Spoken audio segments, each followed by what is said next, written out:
Whether you're running on 5 hours of sleep and need a band-aid fix, or you're sleeping 7 hours plus and still dragging yourself through your workouts, this is the video for you. I've been going 9 times a week to the gym for the past month, and like many of you, sometimes I don't feel like working out at all. So I developed a method to awaken the natural motivation in me when training solo. It's simple. It's just walking around with good posture. Chest lifted, breathing through my nose, neck straight, and I intensely focus on perfecting the posture. I like reaching my neck as tall as I can, feeling the tugging sensation and the little bit of tension it creates on the back of my neck. It's about keeping your mind busy with the task at hand and getting yourself out of your head. You can focus more of your attention on your breathing, some other part of your posture, or even switch between what part of the posture you're trying to perfect. Whatever keeps the negative thoughts away is fine. It's a very easy task when you are completely focused on it, but you'll be fine 1 second and then suddenly you'll tell yourself that you're tired, or wonder why you're wasting your energy on this stupid drill, or think you must stop to avoid burnout, or worry about that people are looking at you and that you look stupid. And just like that, the simple task of just keeping good posture becomes a living hell. But that's the whole point. It's training yourself to get out of that hell just by focusing back on keeping your neck as tall as it can be, or some other part of your posture. Thinking isn't always bad, but if you can't get yourself out of your head when it's making life difficult, you will avoid difficult things like working out or chasing your dreams. Once I'm out of my head, I still like to walk around between my sets. It helps me avoid my phone and zoning out, which are both in foolproof ways in decreasing my motivation and getting tired. But I start the posture drill, only using it when I feel myself getting into negative thinking again. There's nothing magical about your breath or focusing on perfecting a certain aspect of your posture. So if you have a difficult time focusing on those things, there are a million other things to focus on, like the weight of your hand or belly breathing. It doesn't even have to be limited to feel. There are 4 other senses that you can use, so be creative. Also, I avoid checking how much of my workout is left. It's like watching the seconds tick by in a plank. The workout will be done when it's done, and there's no use checking how much is left, unless you're planning to adjust it, which I'd recommend doing before your workout in most cases.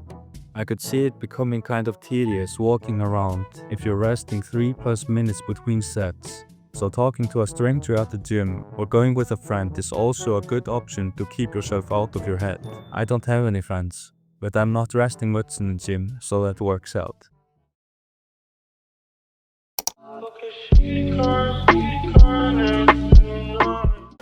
If I'm training small muscle groups, I like to giant set 3 of them back to back with 15 to 45 seconds of rest between each movement. Doing, for example, lateral raises, tricep pushdowns, incline curls, and then repeating it. Or with bigger movements, just conventional supersetting with 1 minute of rest between the movements and 2 minutes of rest between the supersets. For example, L-sit pull-ups, rest 1 minute, chest press machine, rest 2 minutes, and then repeat. But the complaining in your head isn't limited to your rest times. In fact, it happens even more during your sets. There are even people who get so lost in the complaining in their head that they can't even push themselves to failure.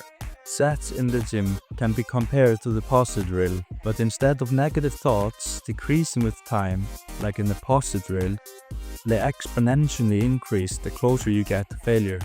Luckily, you can apply the same principles used in the posture exercise during your lifting.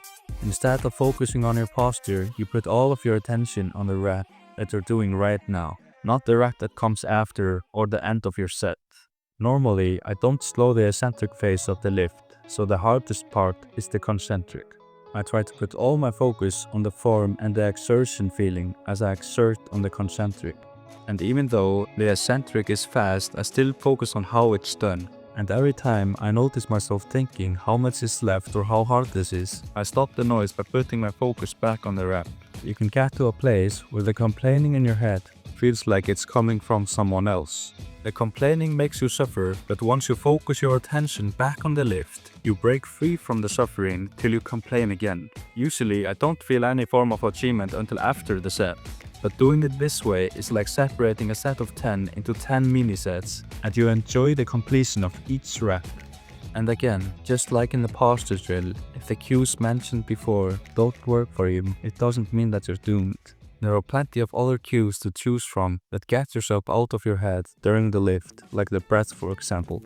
This was probably not the video you were expecting, but this has helped me a lot in making difficult things easier and more enjoyable. If this doesn't make lifting easier for you, it's not that getting out of your head doesn't make lifting easier. It's rather that the practices in this video aren't helping you get out of your head.